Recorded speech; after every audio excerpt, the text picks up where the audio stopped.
Okay. Hi, welcome to the StockinetteZombies. I'm Amy, also known as Janitma. And I'm Megan, also known as Just Run It. And this is up to episode 264. Episode. I'm surprised we remembered how to do that. Yeah. To be honest, it's been so long.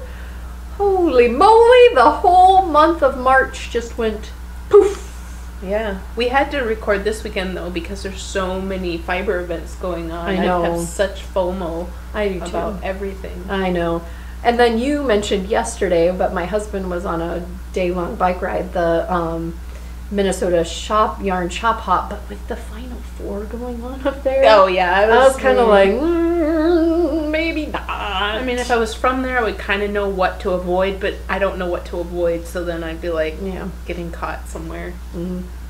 But I did think, like, gas money up and back would cost X amount of dollars, so if I saw something on the Instagram feed that I wanted, it would be worth just getting it shipped to me. Yeah, so DFW and YarnCon. And, it's like the weekend.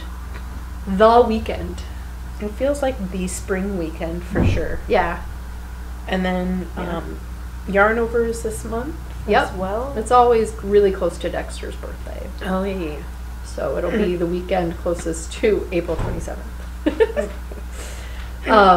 But yeah, I came back from Florida, and I've now transitioned into where I want to refuse to wear any socks and possibly like not wear pants. But then I'll put a sweater on to like offset it, right? Like in my mind, she doesn't want to wear pants. Well, they're capris. I understand. They're capris. But yes, my my family often laughs when I say I got to go put some pants on, because I am wearing clothing. I just need to wear pants. Yes. But you went to DC. I did. Yep, so that was our spring break. We went to visit Aunt Sarah, and we traveled all over, had a really good time. I did not get to any yarn shops. Same, yeah. There was just a lot of stuff to do every day, and about 4 o'clock was like we can't do anymore. You know, it was just too tired, need to go back to Aunt Sarah's and relax, and maybe, be able to like watch some videos or something. I mean, we would, as adults, just sit and talk to each other, but the kids were like, I haven't seen any screens all day. So, yeah, that was good. But yeah, I did contemplate taking an Uber down to Alexandria, King Street, shopping and do that. But I would have had to have like harangued my sister-in-law and spent a lot of Uber money to get down there. So it's like, Yeah. I didn't we had pre-spent so much money on all the things that we were doing in Disney, Orlando, at Disney and Universal, that, it was all about that. Like, there was no point in trying to add any Megan-y stuff to it. I would say in general, this was our spring break vacation to Orlando, Florida with Disney and Universal was definitely my husband Jeremy's pace. So it was go, go, go, go, go. If it were left to him, we would have gotten up at 7 o'clock in the morning. We would have gotten back to the hotel room at like 9 o'clock at night after a lot of things shut down at Disney, and then we would do that again the next day. So there were several days where the kids couldn't even. There was one day in particular, and I think we did 4 days on the park at Disney, trying to get to all of the separate parks. So the last day, I think we did Epcot with the Hollywood Studios. No, what is it? It's not Hollywood Studios. Why am I blanking on it? MGM. No, but it's like the studios area. Anyway, we got back to the hotel. The kids could have played in the hotel pool every single day, and that would have been enough for them. Like, it was just, they enjoyed the warm weather. But we were on the park. We were at Magical Kingdom. I think that was the worst day. We were in Orlando during Orlando's spring break. and the overlap was the part that we were at Disney. And so there was a day where we literally were in line for a ride for 45 minutes at Splash Mountain, and they were like, sorry, everybody has to get out of line because it floods this area when they try to work on the ride was closed. Seven Dwarfs was closed, and we had a fast pass for it. Luckily, later that day, it reopened, and we could get in, and it wasn't just for the locked time. And then, believe it or not, we were in the Nemo musical, and they came out at the end and said, we're sorry, we're having technical difficulties. We can't do the finale. Oh. Can you please wait? And a ton of people got up, and we sat there for like 15 minutes, and then they came out. I don't remember. I think we did it the first time we were there with just Ellie and when I was pregnant with Dexter.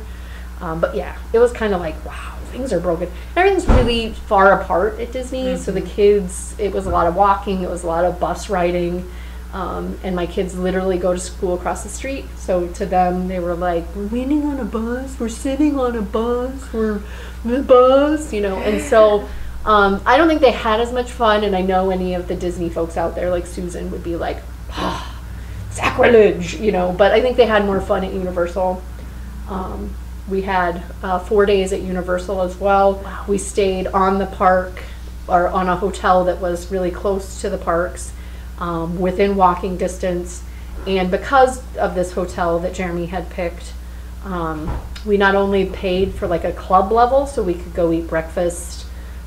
They had like snacks and dessert and like an evening appetizer, which was basically supper, and then desserts at night, and that was really nice because then it wasn't worrying about where we were going to do a food plan or whatever. But also express pass to all of the rides, so it's not like Disney where you have to have like a hour chunk and you have to pre-register for them. It was just like you got in the short line on every ride. So the first day at Universal, I think we rode more rides than all of our 4 days at Disney, just because it was like, cool. Get in line, ride, get in line, ride.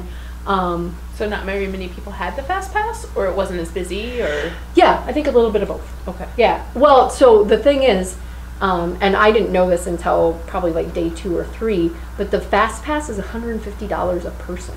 Yeah, I know that about Universal. Somebody else told me that trick is that the hotels that have a relationship with it, they give you the fast pass for free. It's like you're getting the cheapest hotel you've ever gotten because it's only like $200 a night or $250 a night. I don't know which hotel I was looking at, but I think ours was more expensive than that. But if you take 150 times 5, yeah, exactly. You're like, nope, we didn't pay that much for the.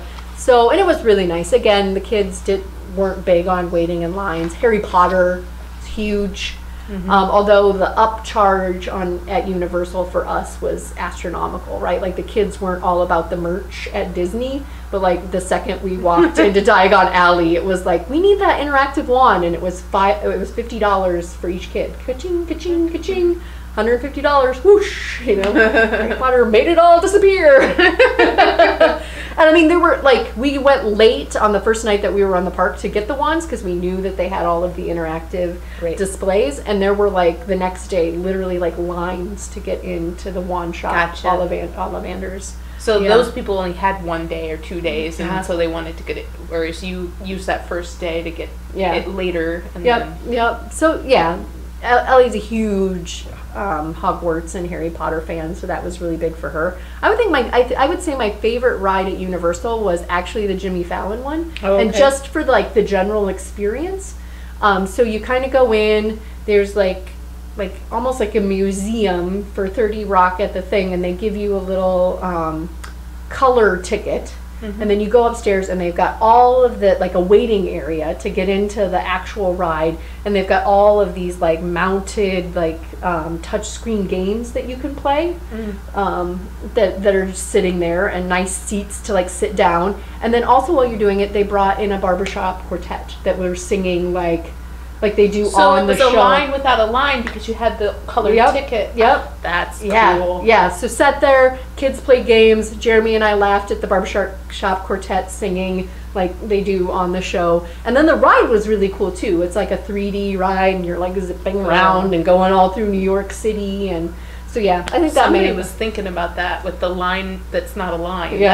That's nice. Yeah, it was really nice. And then at Disney, my favorite was Pandora. So you got to ride a Banshee. Ooh, yeah, that sounds and you got fun. to fly around Pandora through the mountains, the floating mountains, and it was pretty cool. And every once in a while, I would like stop and I would look, and you could just see that there were like 4 tiers of people like flying and riding the Banshee on these things, right? Like 4 stories. Wow. Like, so a huge 3D screen. Anyway, it was really cool. Again, I think the kids and I, the pace would have been more like every other day for us, like play at the pool. We also went to Volcano Bay, which I thought was really cool. Yeah. Yeah, so the cool thing there is you got a band when you entered, and then it let you get into a virtual line. So like you go up to a slide and it would say 45-minute wait, and you get into the virtual line, and then you could go do like the wave pool, or like they had I called it the not lazy river.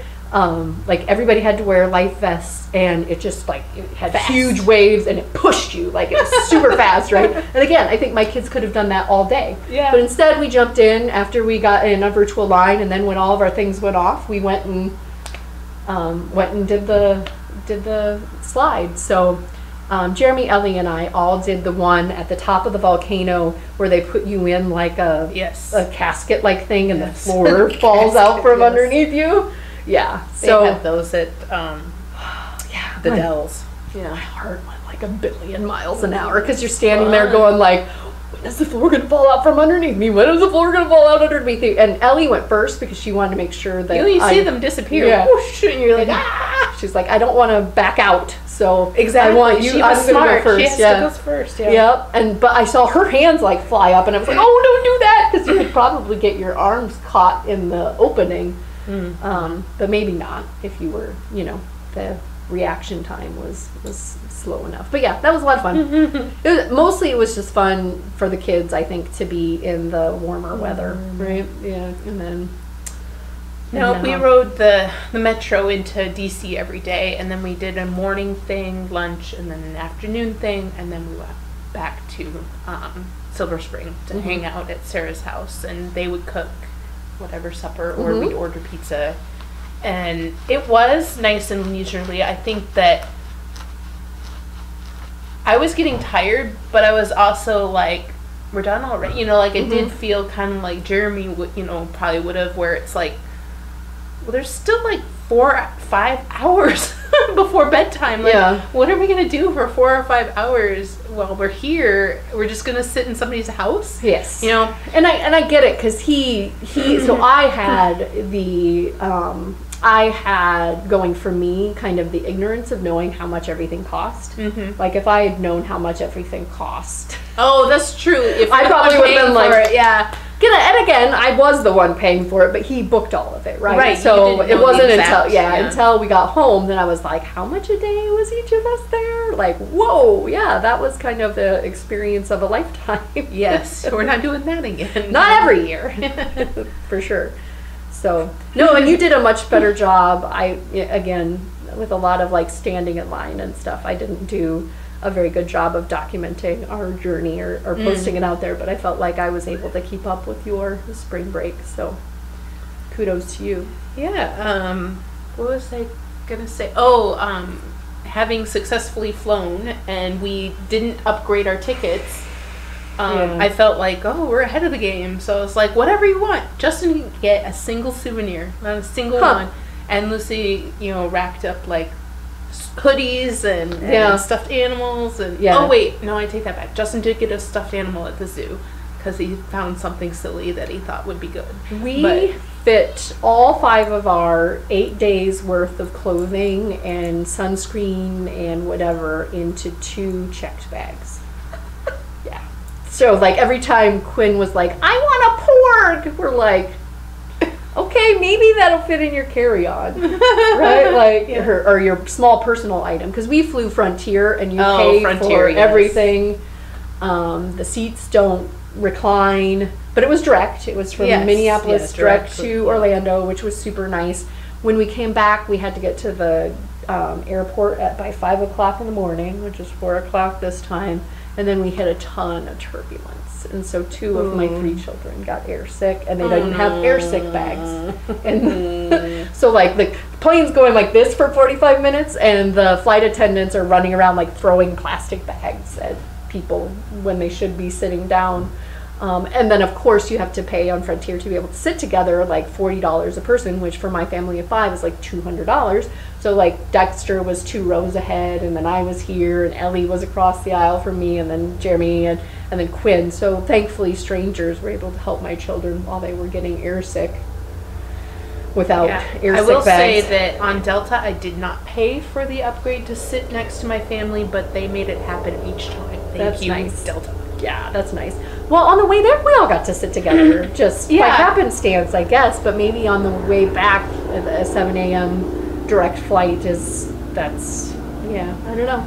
I was worried. I mean, until we got our actual tickets. So, and the first flight we had to get them at the gate. So I didn't even get, when we were pre-check-in, we pre-checked in and it said get tickets at gate, and I was like, oh no. Yeah. We're going to be sitting all separated. No, actually, we got a bump. We got an upgrade. We sat in the first row of seats. That's nice. And together. So nice. Yeah, it was super nice. Yeah. But now back to reality. Yes. Both of our jobs are busy, and then we're nobody did my work while I was gone. No, not a single person learned all the stuff I need to learn for me. And then like Neo downloaded it into your brain, and then just went kung fu. Yeah, I know kung fu. Yeah, exactly. Would be nice. I know my job. Yeah. I know what the schedule looks like. And busy with ZK things. Very busy with ZK things. We have been planning and making things happen, making the magic happen, keeping everything rolling through the KL, and so. Yep. It's a busy time. busy time. Always is. I know you're early in the year is your birthdays, but I've got birthday times coming up too. So Dexter kind of kicks off birthday season in our family. My birthday is Thursday. I know. Exciting. I arranged a happy hour. I'm probably going to eat all you can eat sushi for lunch. Nice. Yes. That reminds me, like, I've been actively planning. We've got a huge deliverable at work, January of 2020, and that's my 40th birthday that I've planned that I'm going to be at the beach on my 40th birthday, and be somewhere where it's nice to be in a swimming suit, let alone just not under 5 layers of clothing. And so I've been actively trying to plan my birthday for. Wow, well, good. Well, because if I get things booked prior to and that's a horrible as a manager for me to do that. But prior to when we set like the PTO moratorium, then I'm going to be like, I already have it booked. Yes, absolutely. I got to be gone, right? Unless you want to reimburse all these tickets and have one pissed off person in your employee. Yeah. So. I have seen companies do that though. Your trip is canceled. Here's your check for your whatever your flight was. But no matter that I've been planning it for 30 some years or 33 some years, 4 some years. I think the one thing I was trying to say when I talked about the flights was that now that we've gotten that done, I think that we might do a flight this summer and do a theme park. Not a big theme park like Cedar Point. Yeah, I've been there. Where it's all rides. Yeah, all the rides. I haven't been there, and it's got all the big roller coasters, and that's what we like. So, and I'll just indulge in fast passes, and I'll just make it happen. Yeah. No, there's actually another. Never mind. I'm not gonna. There's another level. Like they have like VIP groups where they actually you literally go into the front of the line, and they just usher you. And I learned about it as I was in one of the parents kid swap areas, right? Like, so Quentin wasn't tall enough to go on the Hulk, which is sad because that's his favorite character. It was the only ride he wasn't tall enough for, and so then I sat with him, and then I could have went and got on the Hulk, but then I decided, I was like, well, let's have 2 in our family that said that they didn't ride that one. Yeah, make him feel a little less bad, but. There's a group that came in and like they immediately put them on the ride. It wasn't in the even in the like short wait line. It was like no wait. And they're like, you can ride like 15 rides in one day, and it was kind of crazy. I've seen that. I've seen those groups go through, but they almost always seem to have somebody of special needs in them. Yeah, no, this was just like he said, I can't remember how much he said it was a day, but there was a gal that was inquiring because she was like, well, we'll leave the kids at home and then us two will come as a couple. I'm not judging anybody that would do that with their spouse, and maybe someday I'll get to that point with Jeremy as well, but to me it would be annoying to be around other people's kids while I was trying to have like adult time with my my spouse, right? Because you would leave your kids at home, but you'd still be around everybody else's kids. The only thing that makes my kids tolerable is that everybody else has kids there too, right? But yeah, very impatient. Very like wanted to be playing Fortnite. When can we go back to the hotel? And it's like, come on, we're having fun here. Some of the time, other times they had a good time. But anyway, going along. Yes. We have 2 through 196. Wow. Yes. Nice jump. Nice jump. Well, we didn't record for a very long time, so it's not, So we didn't do February because last time we recorded it was during February, and then we skipped to the whole month of March. Again, I don't know how that happened, but I drew 6 winners. That's let's show them off. I think it was spring break and work. And I think you or I were ill. I was definitely ill. Yeah. Because I was ill the week leading up to spring break, and then spring break still. I came back with a cold, so airline travel, and then my kids not having the best hygiene, and then me being around them all the time, I think got me sick. But so the spoils are a very fun sheep ball band bag from the Silver Shed USA, a adventure walk bag. I can't remember what size. This is bigger than the one that I have. Yeah, because this is the sock size. So it must be a shawl size. The sock size went all over Orlando with me. And that's very springy. Sun Valley Fibers has got their speckles. So this is a pinky and bluish speckle, number 28. And Duck Duck Gray Duck from Land of 10,000 Yarns. And I thought I would do that because I have a finished object that was with the other one that she gave us. Base is Gully. So those are the 4 physical prizes, and then I have 2 anything from my shop that is available on Ravelry. So just Run It Designs. Yep.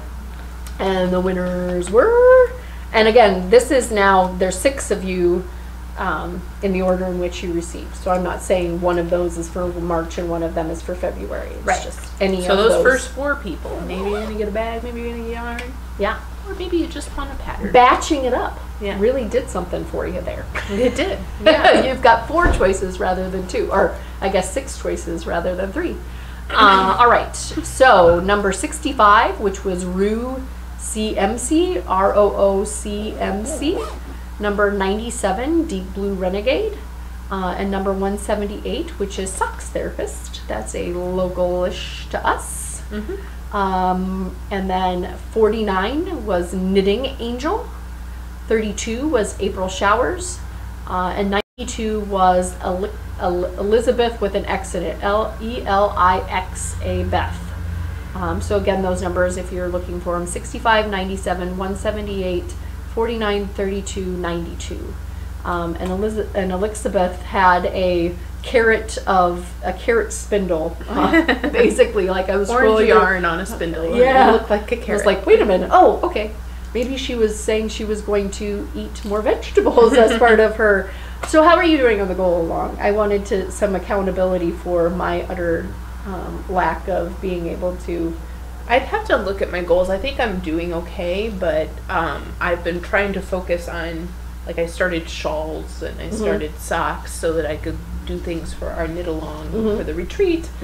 And starting things probably doesn't seem like it's much of a goal unless it's getting rid of stash. So some of these are quite deep stash. So at least in that regard, I think that I'm doing well. Yeah, I don't have any of my Make 9 cast on or I had 2 blankets, and that hat with the Yarn Love Yarn is just sitting there with the bulky, just telling me that it wants to be knit. The Langfeld. That was one of them. That was one of the easy ones that I added, so that they weren't all big, gigantic. And it's something that I've wanted to knit, but yeah, I'm doing horrifically. So But accountability is the name of this KAL. So I just wanted to be out there with, like, you're not doing so good. I'm not. Okay. I mean, I can really turn it around, I feel like. I mean, this is like my quarterly update. Okay. Quarter 1, fail. Okay. I have did a lot of things, but they have not been what I set out to do in January. So I do have some goal things that did get finished. And so we'll transition right into FOs. So knit socks for the family was one of them. So these are for my husband, since he said that these colors were not objectionable.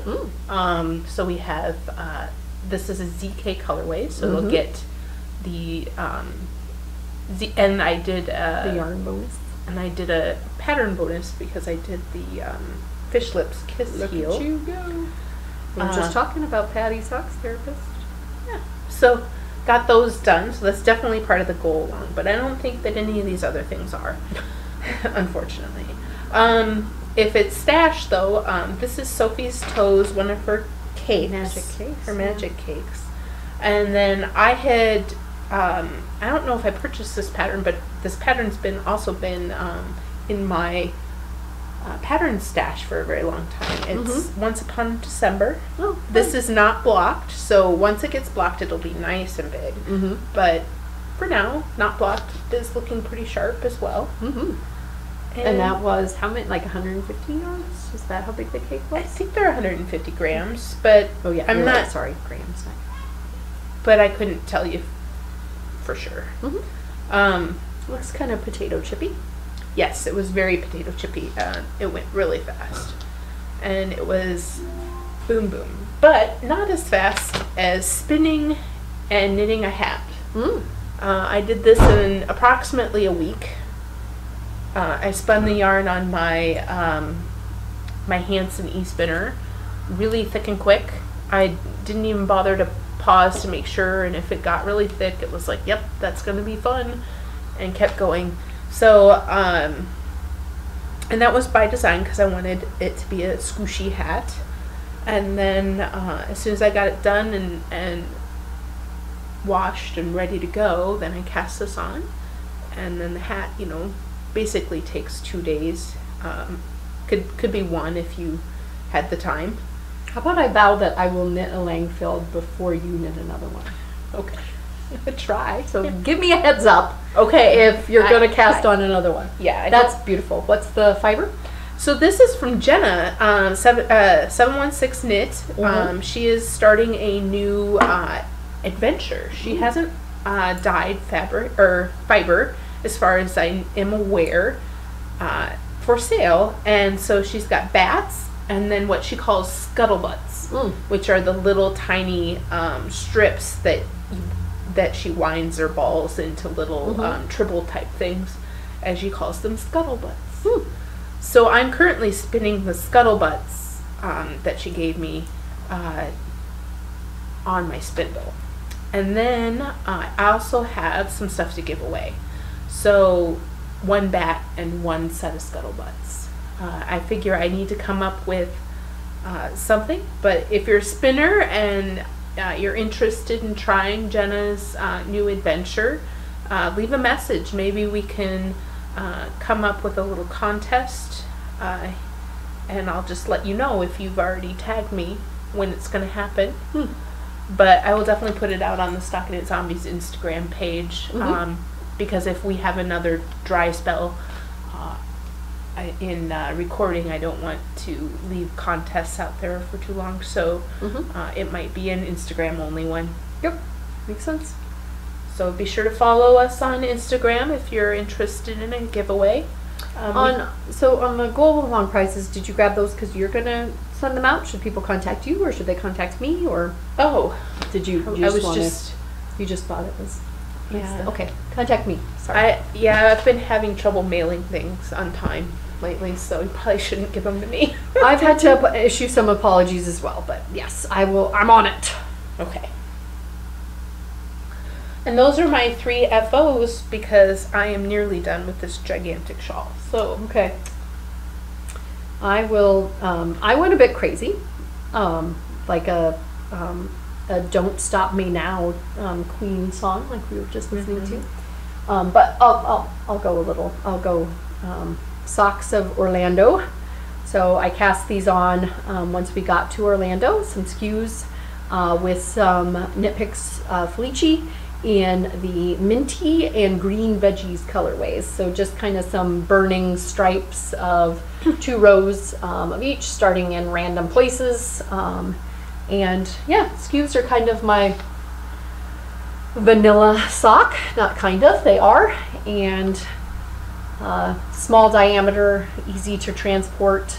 I did not have any troubles. Again, somebody mentioned out on my Instagram post that they had a dickens of a time with getting on the park at Universal with their knitting needles. Oh. So Universal, while they don't have the bands, which are super convenient, it's like badge based and ticket based and whatever, they've got x-ray machines.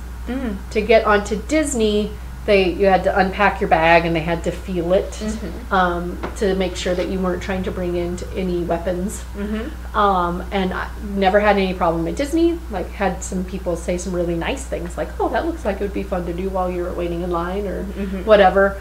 And then because we were staying like almost on the property at Universal to get into like the Universal area, like again, I just went through an x-ray machine and they handed me my stuff back. So I never had any issues, but somebody commented that they had issues getting on Universal with their knitting needles.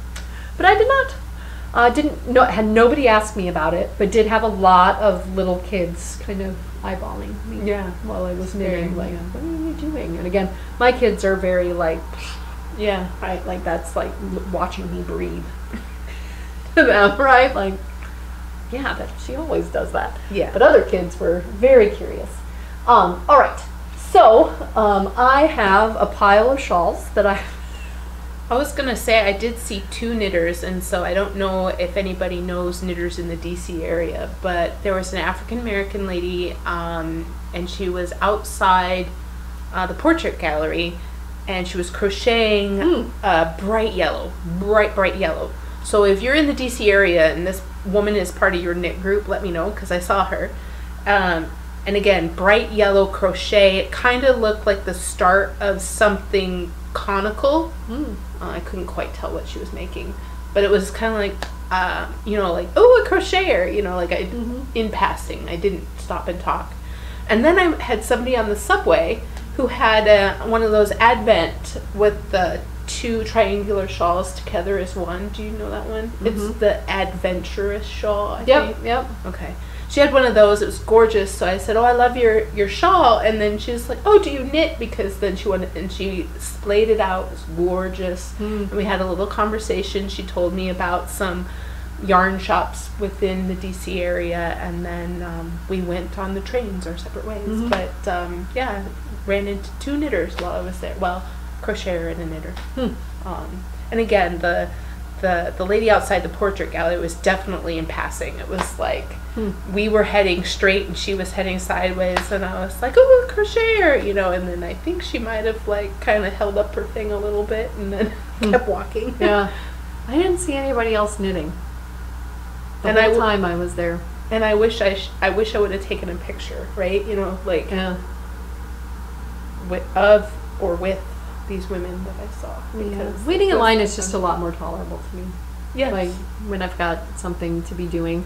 We didn't let the boys take any technology with them because I knew that we would just be hunting it down, or that we would be trying to get them off of it to go do the things that we wanted to do. So they were in the park, and they don't need that. And they were very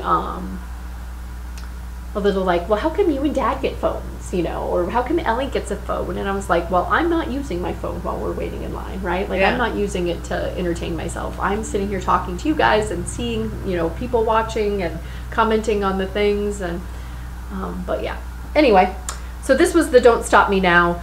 I started off with with the looped end of my full circle shawl. This is the fingering weight version, and Diane of Suburban Stitcher you know, custom or created these 2 colorways for, and she'll be kitting them up when the pattern is released. So I haven't decided what each of these is going to be named. It's kind of like, so there's 5 here.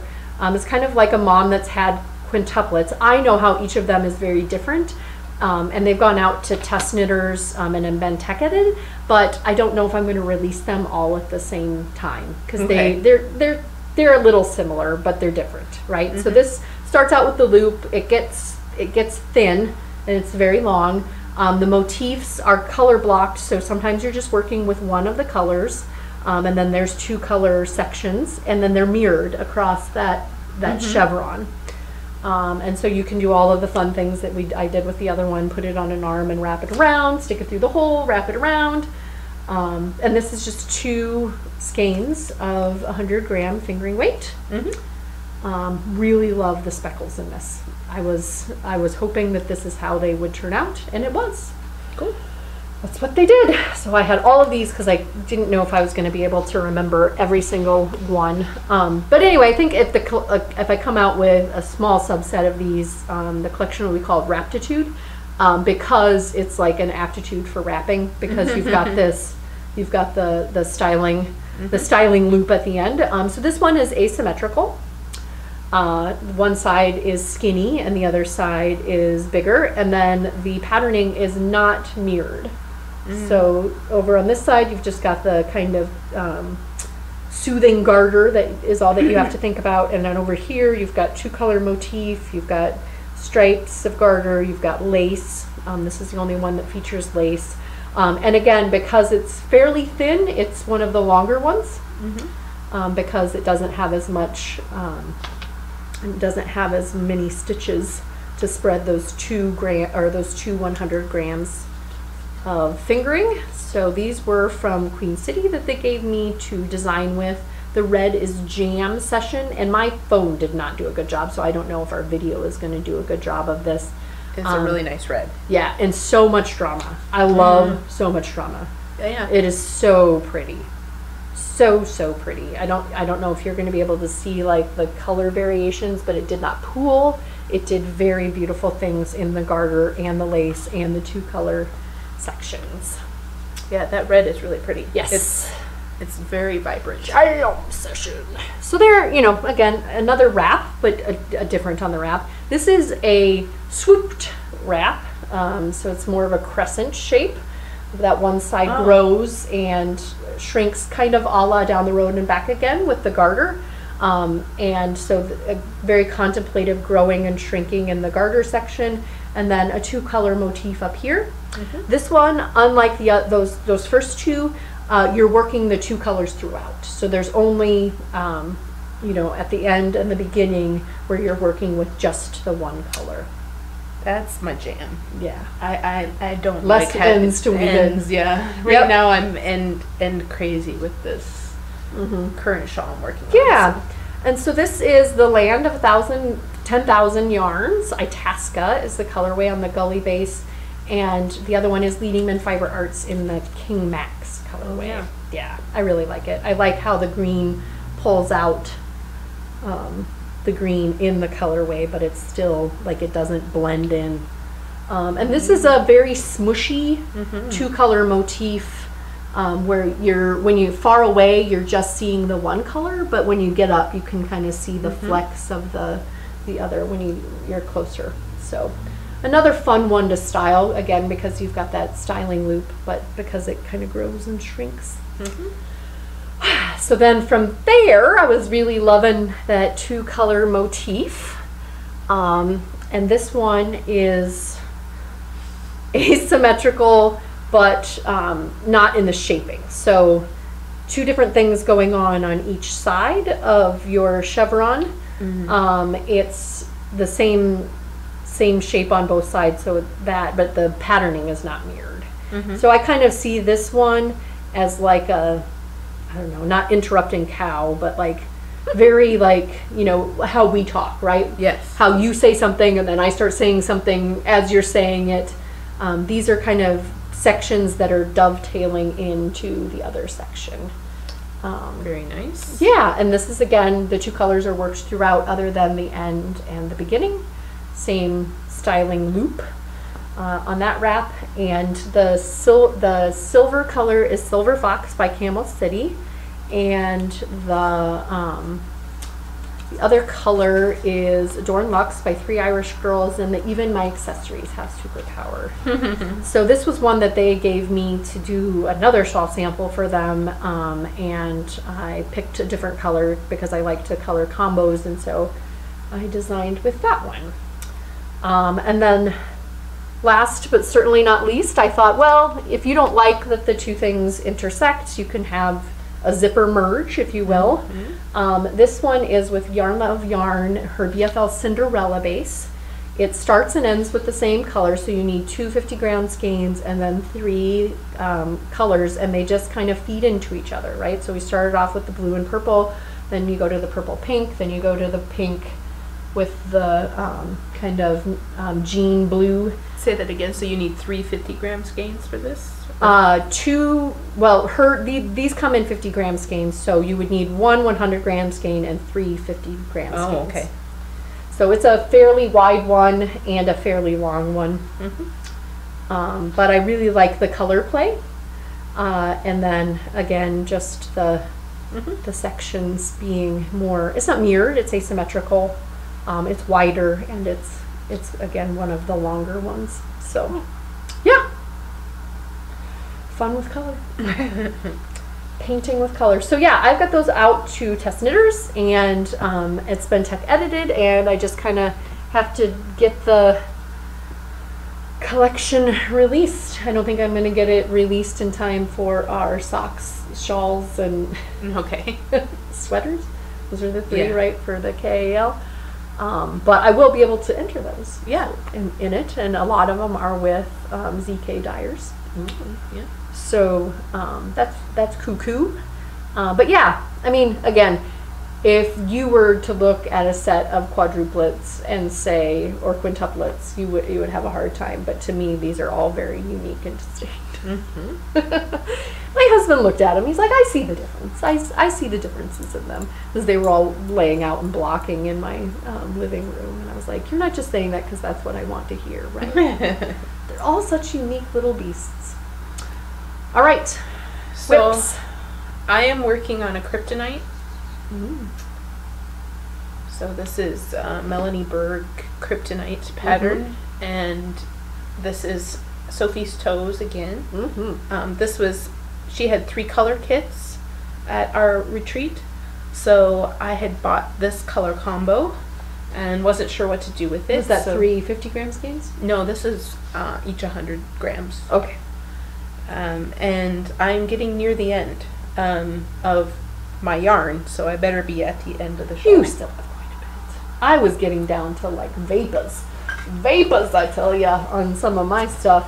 Well, yeah, I have another big block of blue, so this is gonna, My balls are smaller than yours, Amy. Well, I was hopeful Is it that hopeful? I was done. Okay, hopeful, wishful thinking. Wishful thinking, Yeah. and I did have to rip back a few times, so I have knit a lot on this, and I am wanting to be done. This gray duck bag. Went everywhere with me at Orlando. Cool. I got it last yarn over, and I put my phone in like the hermetically sealed lanyard thing that we had, but like everything else, in case it got wet on a water ride or whatever, went into this. So like my little adventure walk bag went into it, and it was just like my little waterproof protection state of mind. So, it's very pretty. Yeah. Kits galore. So I had... And shawls galore. Yeah, and shawls galore. So I had a kit from Yarn Over last year. And this was... some marlin going on. Yeah. So this is the Holst garn. And they're cotton and wool. Yeah.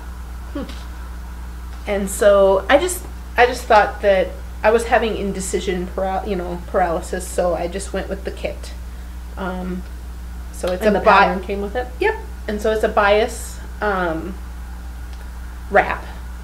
And this will block to be a bit larger than what it's showing now. I think that's, I mean, most of the shawls that I just showed, other than that last one, which was really wide, are about that width. That's a good, it's a good wrap width. I mean, you want a little bit to show, even when you're doubling over, right? But you don't want it to be so deep that, like, oh my gosh, I just knit myself a blanket. Right? Yeah.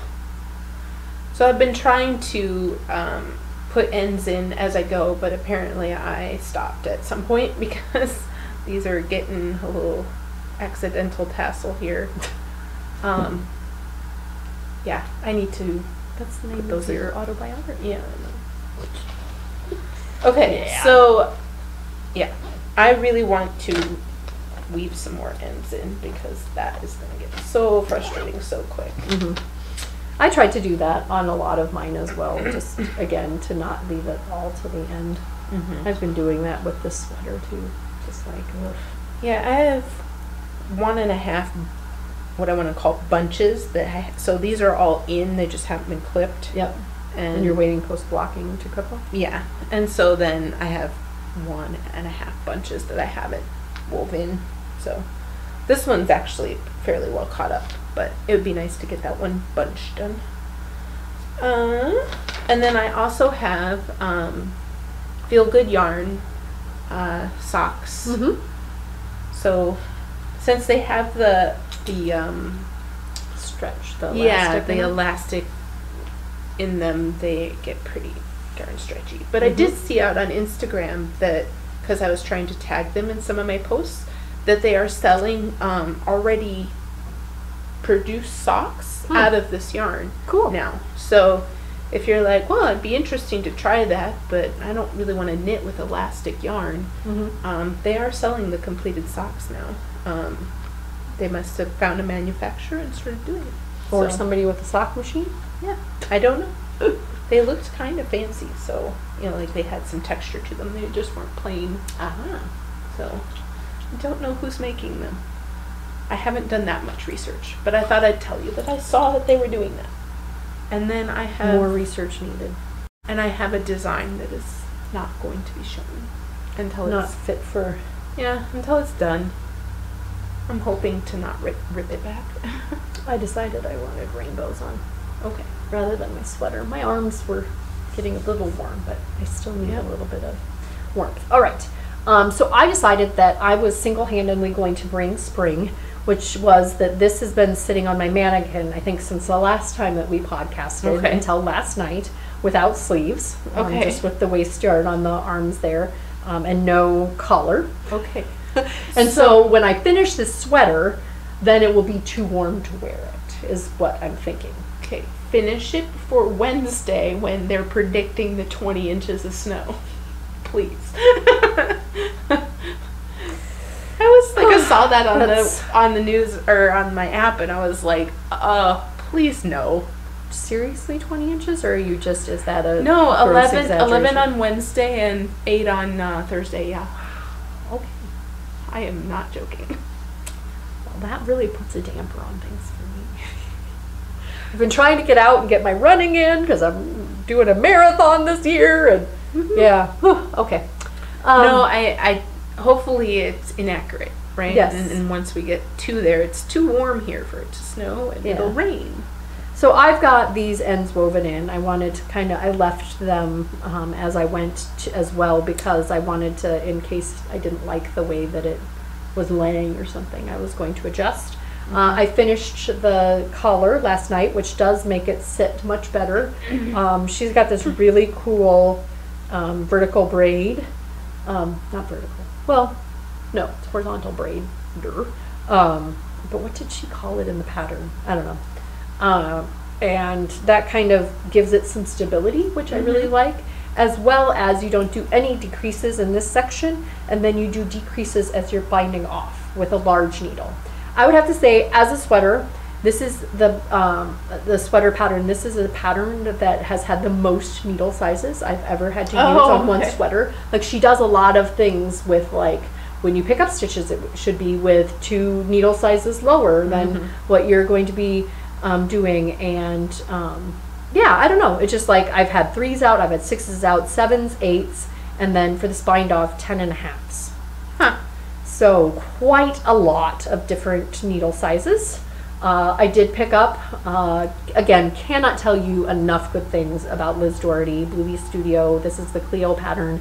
I mean, she had down to the stitch how many things, like start off, you know, on the right side of this braid and pick up this exact number of stitches, and then get to this point and have picked up, you know, this number of stitches, and that's blah blah blah per row, and then get to the underarm section, and that's going to be this many stitches.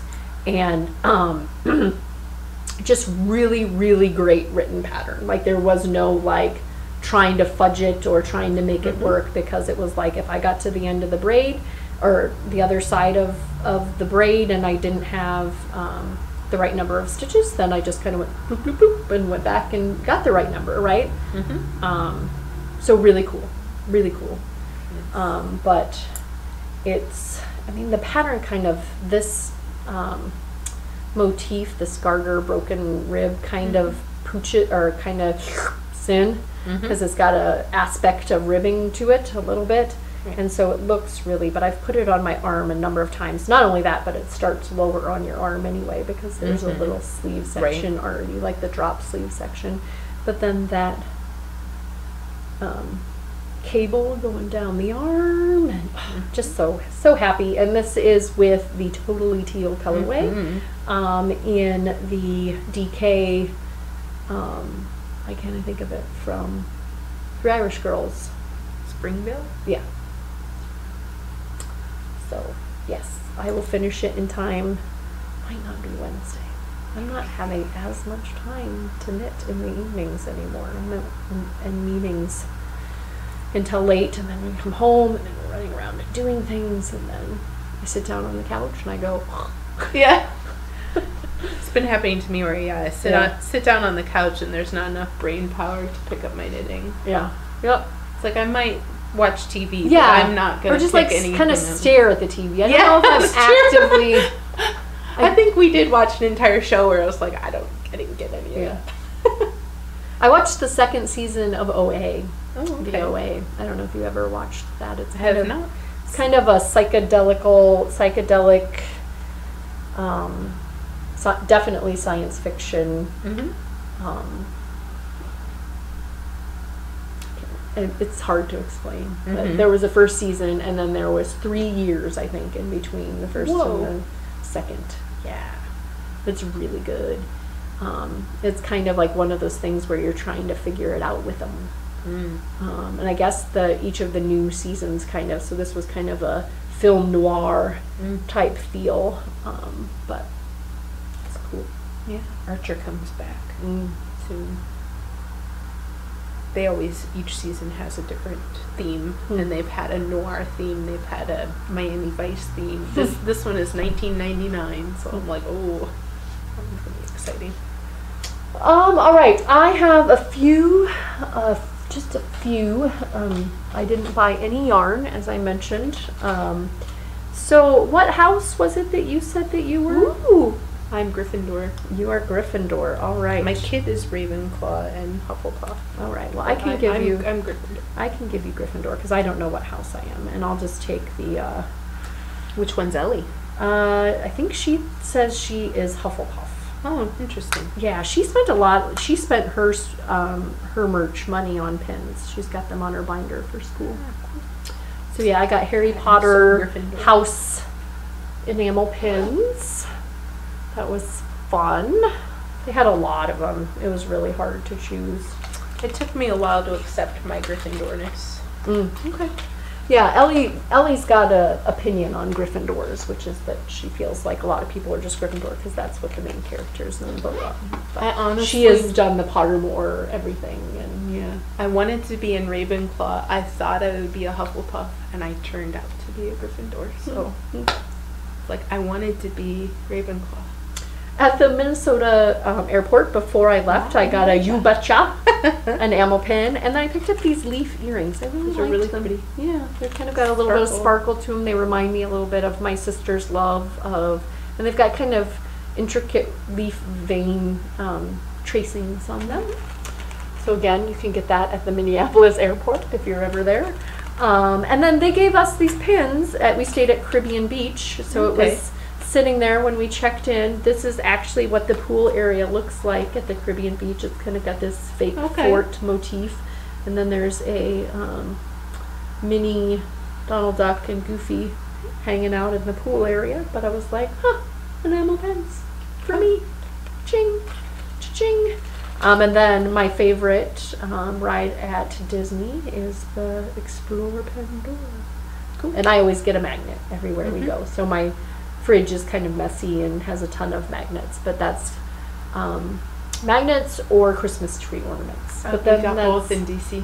Yeah, but that's like only 2 months out of the year, really. I mean, to I have was it on your Christmas shocked tree. that the 2019 White House ornament was available. Wow. While we were there, but it was, and it's really cool. It's an Eisenhower helicopter, and so they're always like metal, and sometimes they'll have like stone in them as well.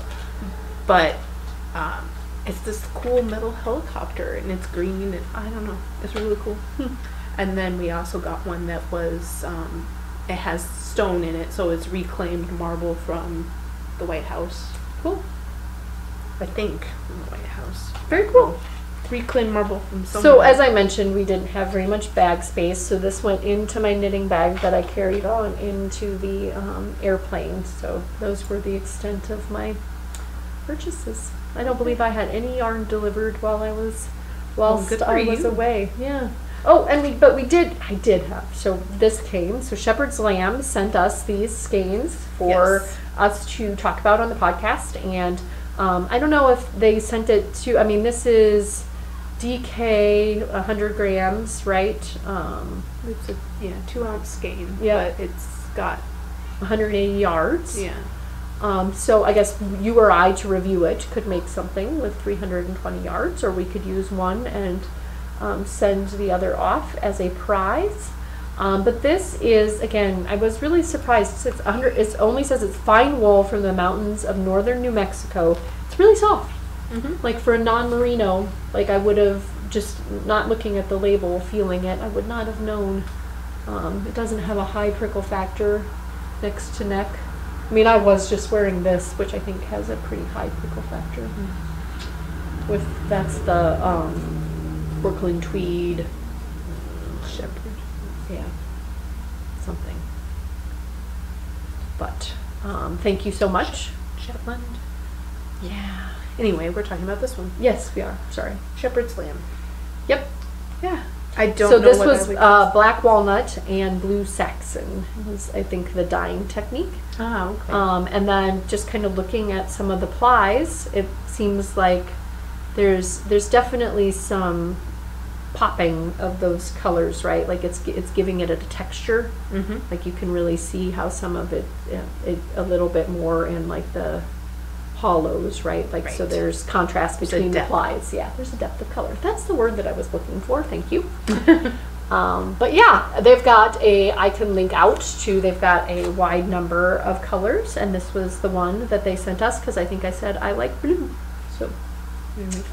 Blue, blue. Thank you to Shepherd's Lamb. That is what came whilst I was gone. So I wasn't very good at picking up things for you. Thank you for my Gryffindor. That's fine. If I was a really good friend and my daughter pointed this out, I would have known that you were a... Which house I was. Yes, exactly. I wouldn't have had to buy the whole pin set to be able to get you the one that you... Well, so I got the 2019 Cherry Blossom. Ooh, very pretty. So you probably can't even see that. And then a Library of Congress pin. It was the only one in like official Washington D.C. land that I found that I liked.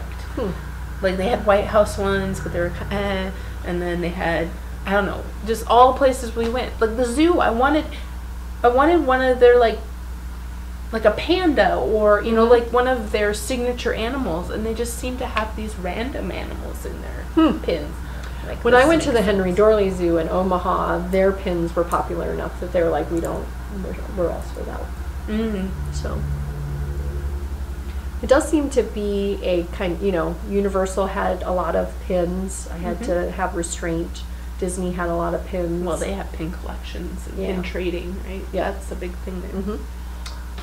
Because I remember when I went, I wanted to do it, but it was like $35, and this was when I was 16 years old. Yeah. $35 to have a lanyard and like a selection of pins. I forget how many pins you got, but it, you know, to get the starter pack for trading pins, it was out of my price range. Yeah. But I don't know if I must have mentioned this, but I thought I'd bring some. I have the Wisconsin spun white that I want to make an antler cardigan out, or antler pullover out of, and it is really squishy and I like it. And then because we're in DC and I didn't get to go to anywhere that had yarn, I decided to put in an order to Neighborhood Fiber Company. They are a Baltimore based, and their yarns are heavily featured in Fiberspace, which is the place that I probably would have gone to if I was in DC. Justifications for ordering it. You know, it is what it is. But I had ordered a skein of yarn for Karen for cat sitting for us, and she got the pin from the cherry blossoms too. But this one is called Next, Nekst, and it's a graffiti artist. And I don't know if it's exclusively in the Baltimore area or if he's just worldwide known, but it's definitely a graffiti artist, kind of like Banksy or any other graffiti artist you might be aware of. And then they had a Shades of Blue in their single ply called Rustic Fingering. That's their single ply. And this is 1,250 yards. I really want to make, there's a shawl pattern from Joji Locatelli that's her in the Interpretation 6. And I forget the name of the shawl, but it's one color, and it reminds me of her various shawls, like I knit the starting point. Yep. Reminds me of that, but it was done in one color, and it's kind of designed to be one color so you can see a lot of texture and lace and different things in it. But I haven't pulled the trigger on it yet, so I'm still kind of waiting to, maybe I will find something else for this. I don't know. But picked those things out. So they have them labeled the... So is that just so you know what the colorway is, or was it a kit for something? I believe that they're gradient kits, but I don't know that it was for anything in particular. Okay, so it's just the order. So it's just the order, yeah. A, B, C, D, E. Shades of Jade. That's a fun name to say. Or E, B, C, D, A. A is down here. But yeah, they might, I mean, they do like to pair their kits with a particular pattern. I just saw that it was the 1,200 yards that I would need to make that other shawl, so I just went ahead and bought it for other purposes. Cool. And that's all I have that I bought. Very cool. Yeah. Yeah, I've been trying to focus on using the yarns that I have. Obviously, I've been migrating towards the ones that folks have given me to design with recently. But I do have, I've got some, like, I should knit that sweater sitting there. And as I obviously already mentioned, I've been a fail on my goal-along goals, so maybe that would be just a ticket. Pick up some of those yarns that I have, like, I should use these. And well, when you have, like, the designing bug happening, I mean, that takes priority. Yeah, don't stop me now. Yeah. Because I'm having a good time, I'm having a good time. Yeah, when inspiration strikes, you really do need to go with it. So. Yep, agreed. And that's the thing, that's the balancing out act with goals, right? Is that when something really inspires you or something really tugs on your heartstrings, you don't want to be so defined by those goals that you don't go there, right? Yep. And then it becomes like work, right? No. Chore. Yes, this is first and foremost a hobby. Yes. Let's have fun with our knitting. All right, ZK, we sent out the email about the t-shirts. The pre-order for those ends at the end of April, which is, coming up. Tax day is a week away. And can't believe, time still continues to accelerate some way, how. I don't know how. How? Tell me how. And then we will be sending out emails about the excursions. You should be looking for that pretty shortly, and the class. So volunteer to teach a class. But other than that, like we mentioned, we've got things going on in the background that we're lining up and making sure everything is good to go. And still very excited about having Cecilia come. She's been traveling all over. She went to EYF and Chicago and living vicariously through her. And then she'll be in Rochester come June. So, have anything else? I don't know. There's probably things we need to talk about, but... Yep, off camera stuff. Yeah. Bye. Bye, Yuvta.